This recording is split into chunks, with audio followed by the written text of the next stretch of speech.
Vous corrigez le pH de la piscine, la mesure descend, puis elle remonte. Vous recommencez, parfois avec un peu plus de produit, et le même cycle revient. Le problème n'est pas forcément que le correcteur ne fonctionne pas.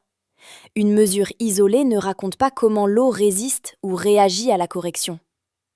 Le premier réflexe utile est donc de suspendre les ajouts répétés et de regarder deux paramètres ensemble. Le pH, qui décrit le caractère plus acide ou plus basique de l'eau, et le TAC, qui décrit sa capacité à amortir les variations de pH. La question centrale devient: le pH remonte-t-il parce que l'eau n'est pas comprise dans son ensemble, plutôt que parce qu'elle manque encore de correcteur? Le pH n'est pas un produit, c'est une mesure. Lorsqu'il monte, l'eau devient plus basique.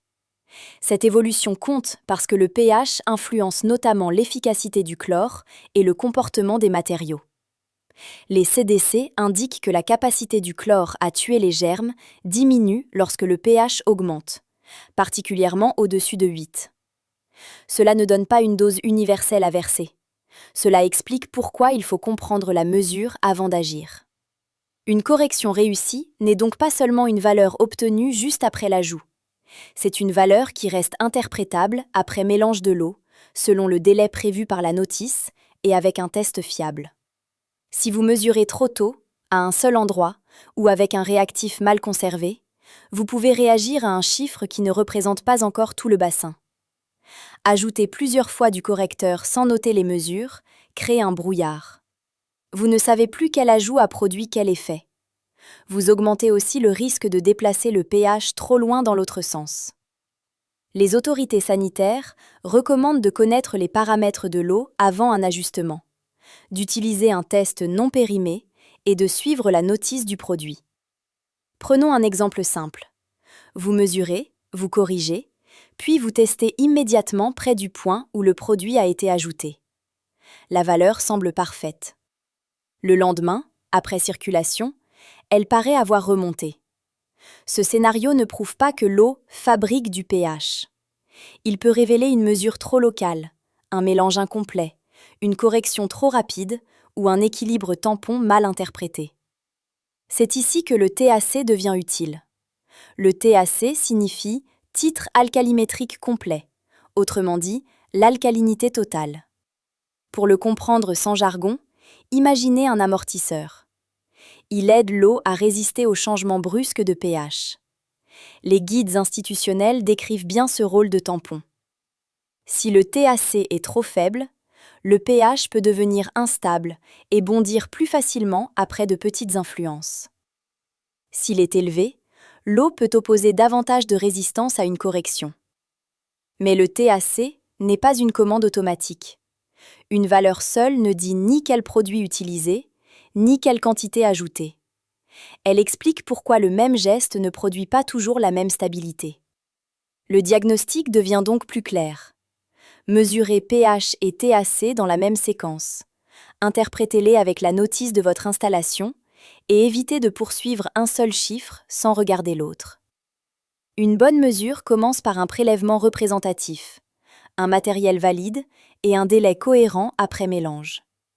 Notez l'heure, la valeur du pH, la valeur du TAC, ce qui a été ajouté et tout événement récent.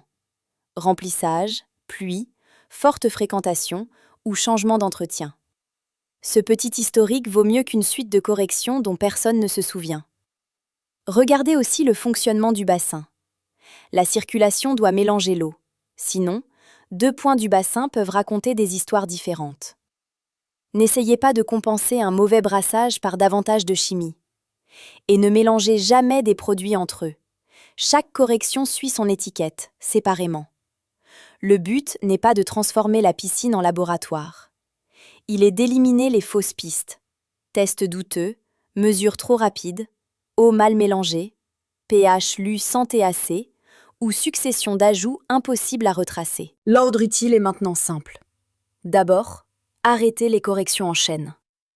Ensuite, vérifiez le test et mesurez le pH dans des conditions reproductibles. Mesurez le TAC dans la même campagne. Laissez la circulation homogénéiser l'eau selon la notice. Notez les résultats, et ne corrigez qu'un paramètre à la fois, avec le volume réel du bassin et les consignes du fabricant. Après le délai prévu, contrôlez de nouveau. Si le pH se stabilise, vous avez remplacé une réaction au hasard par un suivi.